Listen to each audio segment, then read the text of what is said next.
21 de setembro de 2015.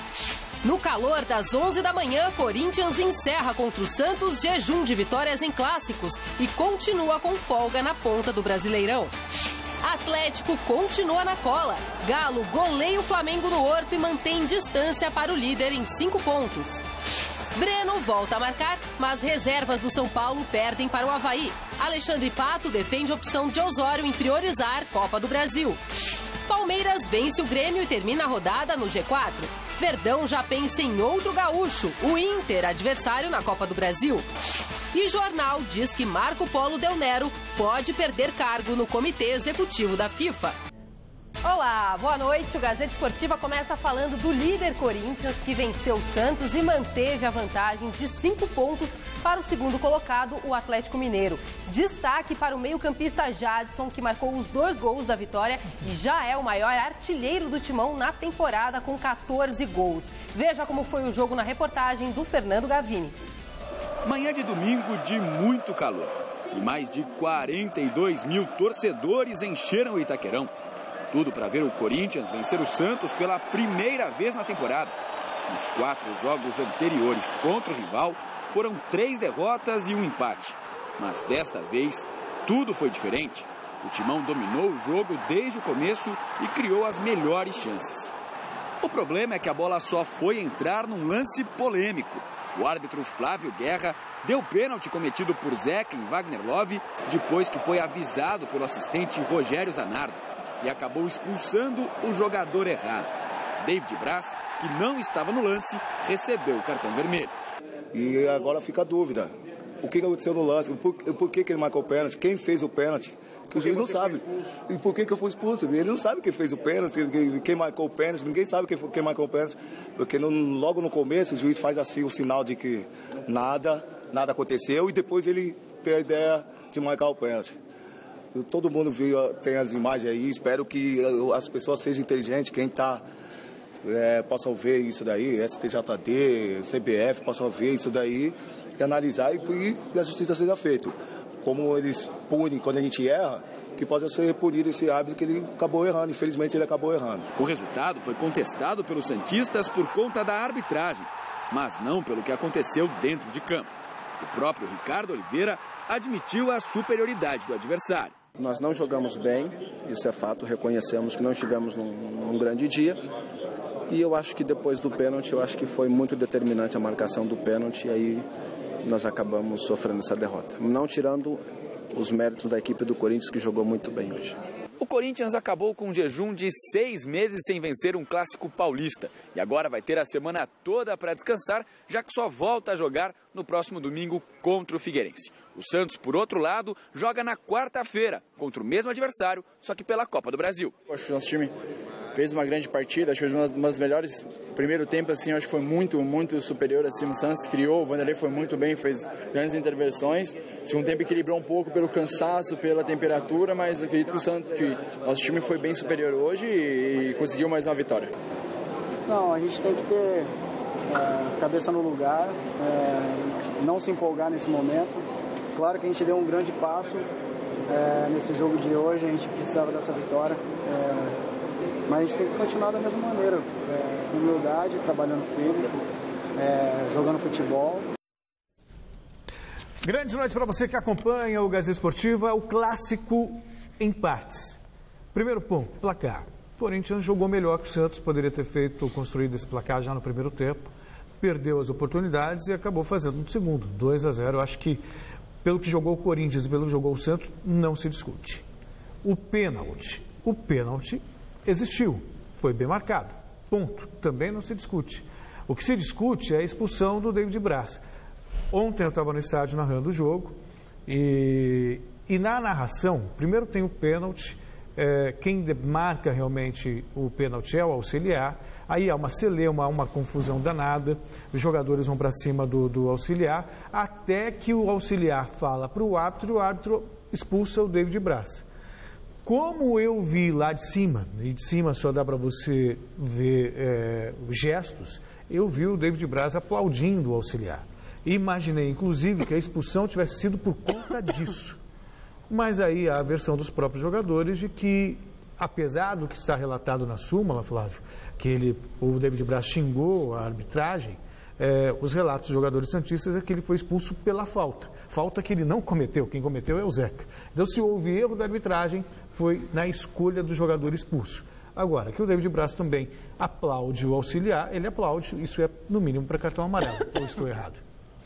Boa noite, Celso. Boa noite, Anitta, amigos do Gazeta Esportiva. Bom, vitória do Corinthians realmente não dá para discutir, pênalti aconteceu e aí foi um festival de erros. O fato do Zanardo ter marcado o pênalti não tem nenhum problema, faz parte da regra, é um trio de arbitragem, eles podem se comunicar e tudo bem.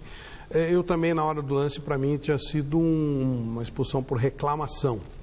Pela falta, eu não expulsaria. Eu daria cartão amarelo, aí, no caso, o Zeca teria, no meu conceito, que receber cartão amarelo. Não vejo o Wagner Love com posse de bola suficiente para fazer o gol. Então, portanto, não era uma situação iminente de gol. O fato dele estar perto da área e tal, na pequena área, não lhe dá essa condição. O Vanderlei está bem, ele provavelmente pega a bola. O Wagner não tem posse toda dessa bola. E, portanto, eu teria dado só cartão amarelo. O árbitro anota que o David Braz o ofendeu. O David Braz garante que não fez isso. E aí fica muito difícil você saber o que aconteceu exatamente. Parece que depois, pelo bastidor, pelo que você ouve, que o auxiliar disse, olha, quem fez a falta foi o David Braz. E se ele expulsou pela falta, primeiro que não, no meu entender, não era falta para expulsão. E segundo, claro que se era falta para expulsão no entender dele, tinha que expulsar quem cometeu a falta e não quem não cometeu. Mas vitória do Corinthians absolutamente indiscutível. Não tem nem o Corinthians foi realmente superior o tempo inteiro, achou o jeito de ganhar do grande rival que até agora eu tinha batido 3 vezes esse ano. E só para fazer também uma menção, o Luca, que era jogador do Criciúma, fez estreia ontem com a camisa do Corinthians. Ele entrou 2 lances, 2 gols. Simples assim, que mostra que o garoto tem estrela e tem futuro nesse time. Não é tão garoto, né? Ele já jogou no Cruzeiro, já teve uma contusão grave. Aqueles jogadores que parece, depois some, aí estava na segunda divisão e veio. De novo vem um jogador da segunda divisão, entra na Série A e resolve. Já aconteceu com o Rogério Neymar e tal. Isso é preocupante. Isso é preocupante. Bom, a nossa enquete é sobre essa questão aí da arbitragem, né, no site gazetesportiva.net. A gente quer saber o seguinte: o juiz Flávio Guerra deve ser punido após a atuação em Corinthians e Santos? Sim ou não? Acesse o site, vote. O resultado no fim do programa de hoje. Deve? Se ele expulsou o jogador errado, claro, tem que pagar por isso. Sim, ele será punido, muito provavelmente. David Braz já cumpriu um automático e será absolvido no tribunal e o árbitro vai ser... Porque o tal do comissão de arbitragem tem que fazer de conta de que eles têm um critério e tal, mas ele vai ser punido. Sim, acho que nesse caso é correto. No São Paulo, o técnico Juan Carlos Osório escalou uma equipe cheia de garotos da base e se deu mal. Além de perder do Avaí por 2-1, o tricolor perdeu também uma posição na tabela e deixou o G4. Veja os gols. Na ressacada, Marquinhos cobrou falta com perfeição e colocou o Avaí na frente do São Paulo, 1-0. O tricolor paulista chegou ao empate ainda no primeiro tempo. Breno aproveitou a bola dentro da área e chutou forte no meio das pernas do goleiro Wagner. Mas na volta do intervalo, Anderson Lopes girou por cima de Rodrigo Caio e bateu cruzado no cantinho do goleiro Renan Ribeiro. E ficou nisso, vitória do Avaí por 2-1. Eu creio que todos vocês conhecem de futebol e a realidade atual de São Paulo. Eu creio que temos uma grande possibilidade em Copa Brasil e vamos a lutar por esa oportunidad. Ahora, que aconteció hoy, lo que acontece a cualquier equipo que por su propia decisión o por otras causas no tiene 3, 4 jugadores. Yo asumo la responsabilidad, fue mi decisión, mas esperaremos que acontece en el juego con Vasco, con Palmeiras y con Vasco, y ahí yo podré falar si acerté o me equivoqué. El título, imposible. Impossível, mas uma vaga por Copa Libertadores é possível. Pero agora eu creio que a Copa Brasil é o propósito principal do time. Flávio, acho que tem uma certa coerência. Até porque eu não sei se o time completo do São Paulo ganharia do Avaí. Quem garante isso? O time do São Paulo não é confiável em lugar nenhum. Então, está muito certo poupou alguns jogadores, foi atrás do que o fisiologista diz e com razão, tem que respeitar a ciência. O time de São Paulo hoje ele pode perder de qualquer um, como também pode ganhar de qualquer um, como já ganhou do Grêmio, como já lá no Rio Grande do Sul. Pode ganhar de qualquer um, pode perder de qualquer um. Há uma certa má vontade, porque é aquilo que eu falo sempre, quando as pessoas não entendem, elas preferem fazer chacota. O São Paulo é o 5º colocado do campeonato, com um time ridículo, um elenco paupérrimo. E como o cara tem um sistema de trabalho diferente, que foi gerado por estudo e muita ciência, incomoda aqueles que não sabem. Mas ele é tão educado que você viu o que ele falou? Eu creio que todos vocês entendem de futebol.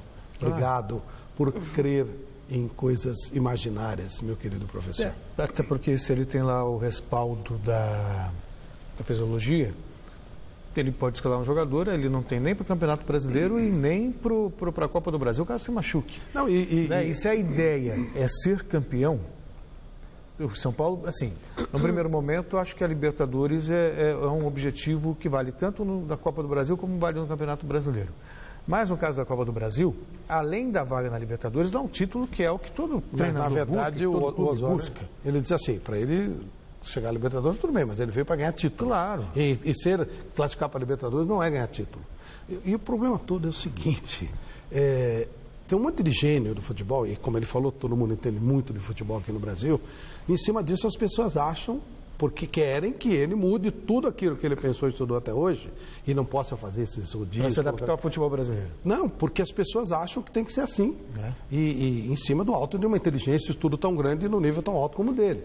Então é claro que essas pessoas não querem ser contrariadas em cima de todas as teorias, de todos os estudos, os fundamentos, dos cursos de aperfeiçoamento que fizeram em todo o exterior. A gente ouve toda hora dizendo, não, tem que fazer um time base, tem que seguir e tal. É claro que são pessoas com um extremo estudo, extremo amplo conhecimento de futebol, mas o Osório tem um conhecimento menor que eles e ele vai ficar com um pequeno conhecimento dele, não vai ouvir as sumidades que toda hora estão falando sobre isso. Faz parte. Ele não é um cara muito inteligente, ele conhece pouco de futebol, então ele não vai querer ouvir aqueles que conhecem tanto. E mais uma vez é um contraponto à falta de organização brasileira, que é sempre na base do improviso. Monta-se um time e acabou. Ou você monta um time e deixa que um jogador com um pouco mais de capacidade na base de individualidade decida. E na verdade o óbvio, o lógico, é justamente você ter um elenco que possa brigar por título. O que você falou agora há pouco sobre o Corinthians? Ele fez o que ontem com o jogador? O Luca? O Luca, fez a diferença. Faltando 11 rodadas para acabar o campeonato, ele estreou um jogador, é isso? Pois é. E contratou o Lincoln, que nem estreou ainda. Pois é. Bacana, legal. Tá bom. O palmeirense viu o Verdão voltar ao Pacaembu em grande estilo no sábado. Com uma atuação consistente, o Palmeiras venceu o Grêmio no Paulo Machado de Carvalho e entrou para o G4 no Campeonato Brasileiro. O repórter Felipe Esboril nos conta como foi o jogo. Depois de mais de 3 meses sem receber uma partida oficial, o Pacaembu foi palco de Palmeiras e Grêmio.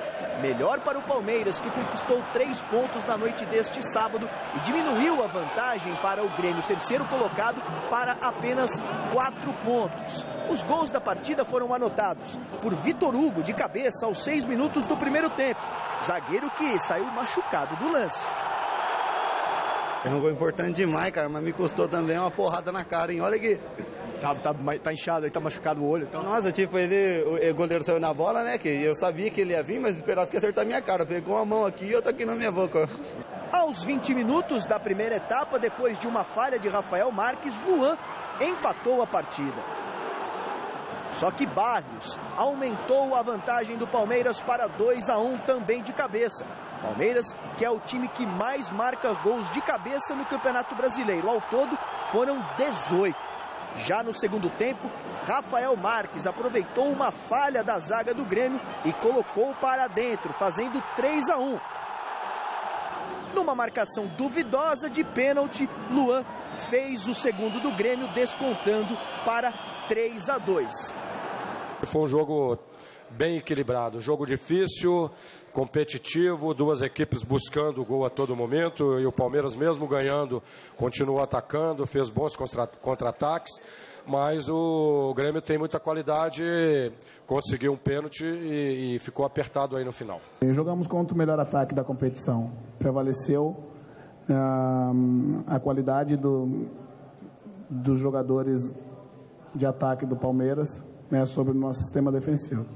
Palmeiras agora volta a pensar na Copa do Brasil. Jogo de ida das quartas de final contra a equipe do Internacional em Porto Alegre. O Internacional é um adversário muito duro, fora de casa, ainda na Beira-Rio, eles são muito fortes. Mas eu acho que a gente tem condições de ir lá fazer um bom resultado e decidir aqui em casa da melhor maneira possível. Sabe bem, né? Perdeu pro Inter e tal. Já voltou a crescer de novo. São 3 vitórias seguidas. 3 vitórias seguidas, tal, já deixou o time no G4. Flamengo e São Paulo não ajudaram muito, aí o Palmeiras de volta ganha moral, né? Enfim, esse sobe e desce me parece natural. É normal, né? De todos. Tem o Corinthians que está acima, tem o que é um time que já vem com uma filosofia faz tempo, que é Tite, Mano, Tite. Tem o Atlético, que está aí há algum tempo também, com um trabalho mais ou menos com o Levi Coupe já bem assentado.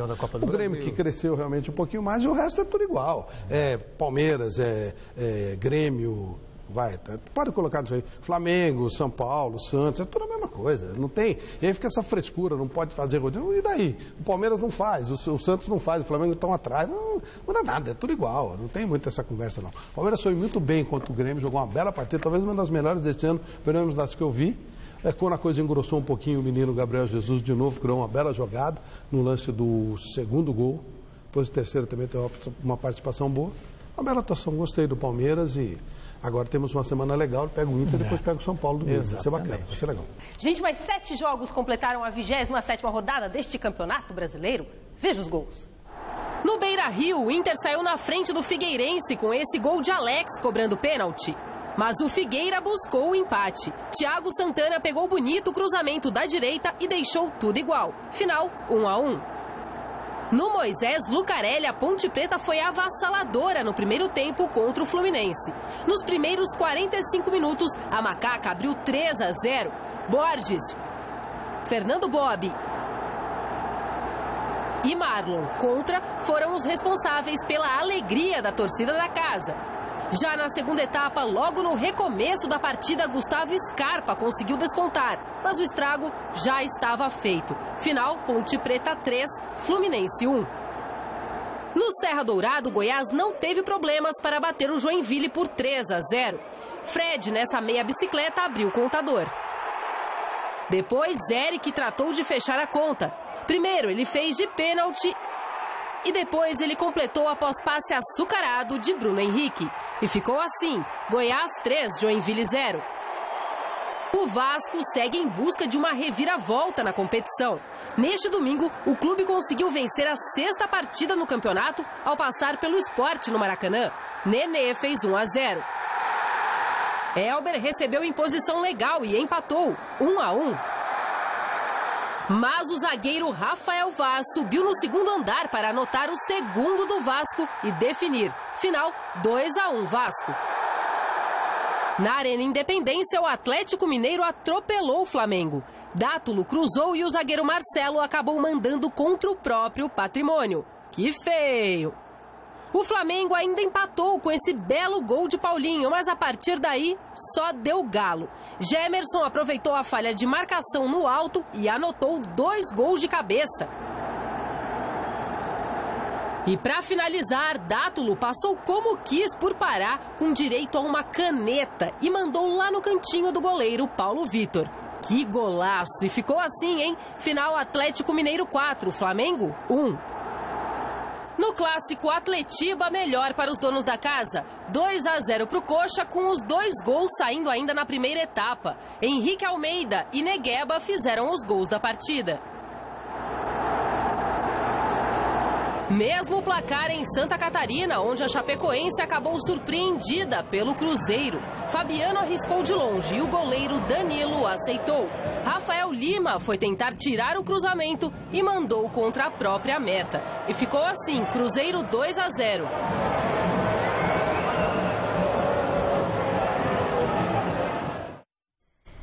Sim, a rede balançou também pelo Campeonato Brasileiro da Série B. Apenas 2 jogos terminaram em 0-0. Foram nos confrontos entre ABC e Vitória, na Arena das Dunas, em Natal, e também entre Macaé e CRB em Macaé. Em Osasco, Oeste e Bragantino ficaram no 1-1. Veja os gols dos outros jogos. O Atlético Goianiense empatou em casa com o América Mineiro, mas o resultado teve um gosto de derrota para o Dragão. O time vencia a partida até os 48 do segundo tempo, quando Wesley definiu a igualdade, 1-1. Mesmo placar no jogo entre Bahia e Sampaio Correia. Chiesa marcou para a equipe da casa e Jaime deixou tudo igual. O Bahia permaneceu na 4ª posição da Série B com a mesma pontuação do Vitória, terceiro colocado. O Mogi Mirim, mais uma derrota nesse campeonato, dessa vez diante do Paraná. Tudo se encaminhava para um empate em 1-1, mas o atacante Rafael Costa entrou em ação para garantir a vitória paranaense, 2-1. Até aqui, o Mogi já tomou 47 gols na competição, uma média de quase 2 por jogo. O Ceará também é outro time do Z4 que sofreu nessa rodada. O enredo do filme foi o mesmo do Mogi, empate por 1-1 até os últimos minutos. Mas o Santa Cruz foi valente e buscou o resultado. Vitor deixou o dele no apagar das luzes e fechou a conta, 2-1. O Paysandu, vice-líder da Série B, perdeu no fim de semana e viu o Botafogo se isolar ainda mais na tabela. Rafael Pereira marcou para o Náutico e decidiu a partida, 1-0 e só. Fora de casa, o Luverdense passou pelo Criciúma e levou um ótimo resultado para o Mato Grosso. 1-0, gol do artilheiro Diego Rosa. E o Botafogo abriu 5 pontos de vantagem na liderança do campeonato depois da vitória por 1-0 sobre o Boa Esporte em Minas Gerais. Fernandes fez o gol do jogo. Bom, o presidente da Confederação Brasileira de Futebol, Marco Polo Del Nero, pode ser expulso da FIFA. A informação foi divulgada pelo jornal O Estado de São Paulo nesta segunda-feira. Del Nero é um dos 24 integrantes do comitê que rege o futebol mundial, porém a entidade não está nada satisfeita com o fato de o dirigente brasileiro não ter comparecido em nenhuma das últimas 3 reuniões do comitê executivo e também dos amistosos do Brasil contra a seleção americana e da Costa Rica nos Estados Unidos. Na mira de investigações do FBI, Del Nero teme a possibilidade de ser detido caso deixe o país, fato que aconteceu com seu antecessor, José Maria Marim, e outros 6 dirigentes do futebol mundial acusados de corrupção no dia 27 de maio em Zurique, na Suíça. Ele também não foi ao Chile durante a realização dessa Copa América. Meninos... Uma coisa é o discurso e outra coisa é a realidade. Se ele tivesse assim tão seguro, né, de que realmente ele não tem nenhum envolvimento com nenhum escândalo de corrupção no futebol, ele viajaria numa boa, né? Ou não é, Flávio? Ou será que o dólar está muito alto? O Brasil é sensacional, né? O Brasil conseguiu ter um Marco Polo que não viaja. É inacreditável. Que piadela, hein? O Marco Polo Del Nero viajar ou não viajar, não cheira nem fede. Ser expulso da FIFA também não cheira nem fede. Não muda nada. Pois é.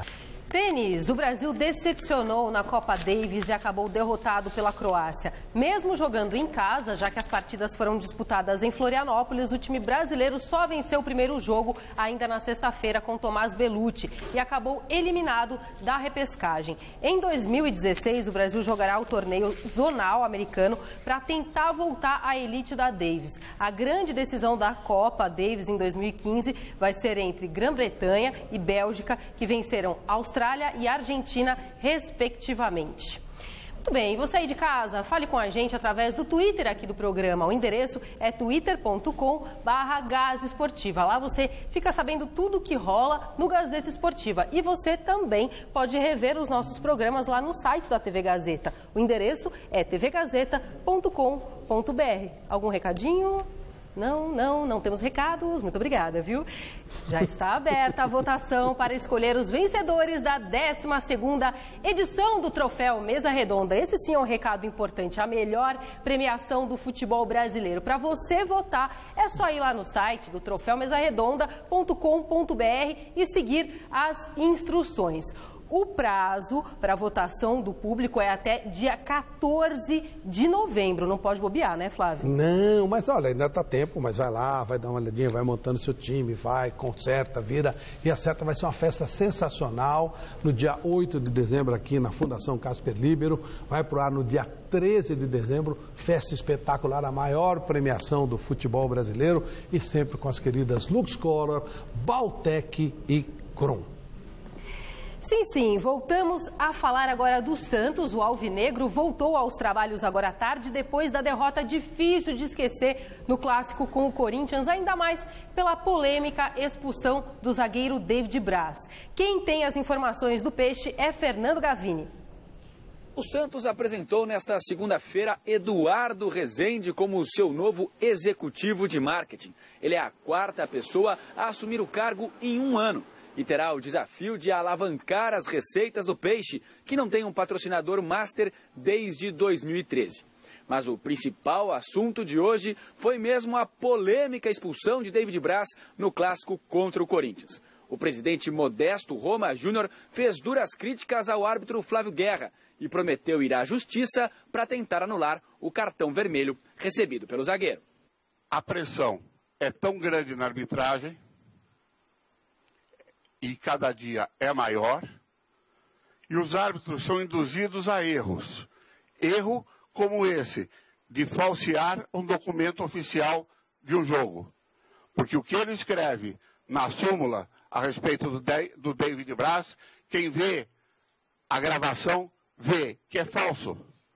Que ele não pode ter dito e ouvido essas coisas que ele relata na súmula. Está claro que ele expulsou, porque foi, segundo ele, o David Braz que cometeu o pênalti.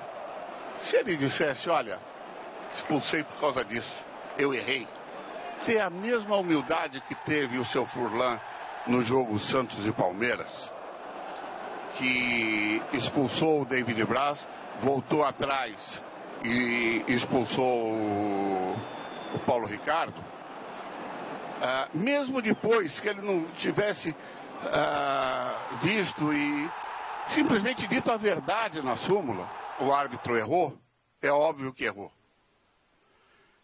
Que nós gostaríamos que fosse anulado esse cartão e que pleitearíamos isso, vamos pleitear sim. Não vamos pleitear nada além disso, porque a expulsão foi injusta e mentirosa. Bom, disse no começo do programa, mas como já dizia, né, o nosso colega, a audiência rotativa que temos, para mim o pênalti foi indiscutível. Num primeiro momento eu achei que o árbitro expulsou o David Braz pelas reclamações junto à bandeira, viu o David Braz aplaudindo e tal, e aí na súmula o árbitro disse que ele foi xingado. Tem umas imagens a partir da transmissão ao vivo da televisão que não mostram em nenhum momento o David Braz xingando o árbitro. E aí, Flávio, tem uma outra coisa que a gente pode interpretar. Quando a gente revê o lance, por exemplo, lá de cima é muito complicado. Aí, vendo por esse lado, foi um pontapé por trás, é falta para expulsão, ponto. Então, se ele expulsou o David Braz, vamos imaginar que ele realmente esteja falando a verdade, que ele expulsou o David Braz por reclamação, ele errou ao não expulsar também o Zeca pela falta que fez. Eu não expulsaria, mas eu entendo a sua interpretação e não é absurdo. É um pontapé, ele dá um pontapé sem bola, ele não visa a bola. Eu acho que ele erra, por imprudência. É por isso que eu não daria e também não vejo o Wagner com o controle de bola suficiente para fazer a iminência de gol. Mas isso é interpretativo e o Godoy, por exemplo, que é um árbitro FIFA, vê diferente. Olha, ele não mira a bola. O torcedor do Corinthians, o torcedor do Santos fala ainda que o Wagner chegou a ajudar com a mão um toque de bola. Eu também acho que não, acho que a bola só bateu. Mas aí são interpretações, por isso que foi legal. É um lance de polêmica mesmo, né? Nada é verdade absoluta nesse caso. Né? Agora, a fala do presidente do Santos. Eu não sei se há possibilidade legal, aí desconhecimento de anular mesmo, o cartão. De anular o cartão. Acho que não. Na Europa existe. Existe naquele código de penas, que é o que eu gosto, eu não gosto de tribunais, não confio nos tribunais daqui do futebol brasileiro, existe a possibilidade sim. Existe a possibilidade de punição do árbitro, não existe a possibilidade de anulação do jogo, mas eu não creio que ele consiga. Eu acho que o cartão automático, a punição automática virá. E depois haverá uma contemplação na hora do julgamento, que seria um absurdo ele pegar ainda 2, 3 jogos e tal. Mas parece que é muito claro que não foi exatamente o que aconteceu. Ele errou a pessoa que tinha que expulsar. Ele queria expulsar um, expulsou outro. Para mim seriam 2 erros. Para ele não era passível de expulsão. E segundo, ter citado que expulsou por reclamação. O xingamento não é verdade. Ela interpreta a expulsão, até acho que merecia, mas não foi. É isso aí, tudo bem. Mas então expulsa o cara certo, né? Claro. Bom, vamos voltar a falar do São Paulo, que depois de perder para o Avaí por 2-1, começa essa semana pensando no primeiro jogo contra o Vasco pelas quartas de final da Copa do Brasil. O repórter Alexandre Silvestre esteve no CCT da Barra Funda acompanhando a reapresentação do tricolor.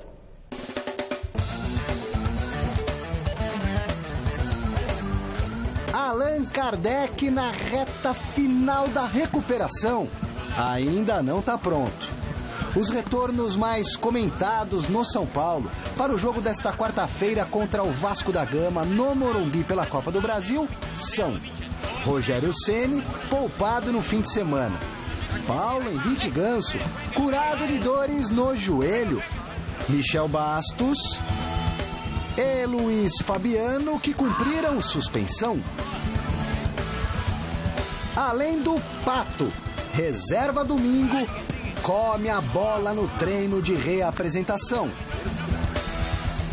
E faz questão de defender o rodízio do professor Juan Carlos, que botou o time alternativo ontem na ressacada, perdeu para o Avaí e saiu do G4. Se ele quis poupar alguns jogadores para esse confronto, eu acho que tenho certeza que ele priorizou bastante esse jogo do Vasco. Até mesmo contra o Palmeiras, depois na outra semana já tem o jogo de volta do Vasco, então nós temos que respeitá-las. Acho que as decisões são dele, nós estamos com ele, toda decisão que ele tomar a gente vai respeitar. Alexander tá junto com Osório até dezembro. Depois volta ao Corinthians do Tite, que lhe garante portas abertas no Timão. Nesse momento, no melhor momento que eu sou, sim, o Osório faz muito parte, o Muricy faz muita parte também. O Tite também tem uma parte, tem um pé nesse momento. Então, eu não sei o que vai acontecer. Gostaria muito de ficar no São Paulo, depende do São Paulo, depende da diretoria. Mas eu sou um jogador profissional, eu tenho que respeitar meu contrato, eu tenho que fazer aquilo que mandam, aquilo que está no papel. Mas a minha cabeça agora, eu não penso no final do ano, eu penso agora, eu tenho que fazer o melhor para que a gente consiga, final do ano, entrar de férias bem, felizes, para que a gente possa, ano que vem, jogar uma Libertadores. Tá certo, Libertadores 2016, né, Pato? O Corinthians certamente se classifica. Já o São Paulo, não sei não.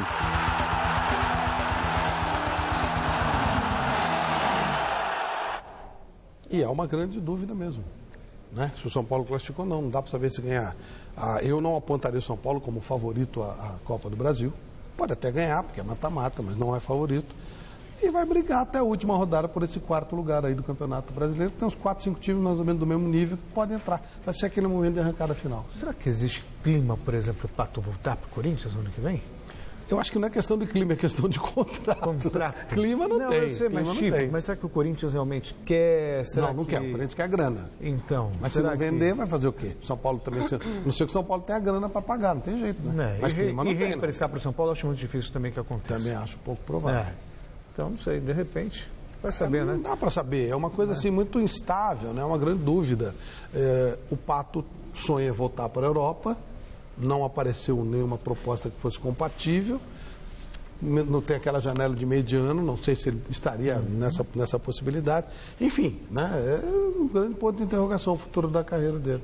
E o problema no Corinthians é que ele não vai poder errar uma bola, né? Porque não dá, não tem jeito. Que cabe no Corinthians agora, cabe. Não tem a menor dúvida disso. Ele joga muita bola, ele é um grande jogador, mas aí tem um monte de fator. Agora, ele é muito frágil psicologicamente, né? Ele é frágil. Aí chega lá no Corinthians, erra um pouquinho, não vai segurar eu a acho onda, que não. se o Pato hoje o Pato seria titular no Corinthians. Com certeza. Ponto. Isso não se Aliás, onde ele não seria titular? Não é? Seria, mas e daí? Ele não pode ser frágil. Chegar lá no Corinthians, vão xingar a mãe, vai ser aquela zoeira toda por tudo que aconteceu. Será que ele suporta isso? Né? Vamos ver. A gente vai voltar agora a falar do Palmeiras. Depois de bater o Grêmio no Pacaembu, o Verdão tem outro gaúcho pela frente, o Internacional, na partida de ida das quartas de final da Copa do Brasil. O repórter Felipe Esboril acompanhou a reapresentação dos palmeirenses agora à tarde. Um time que almeja grandes coisas num campeonato não pode levar tantos gols.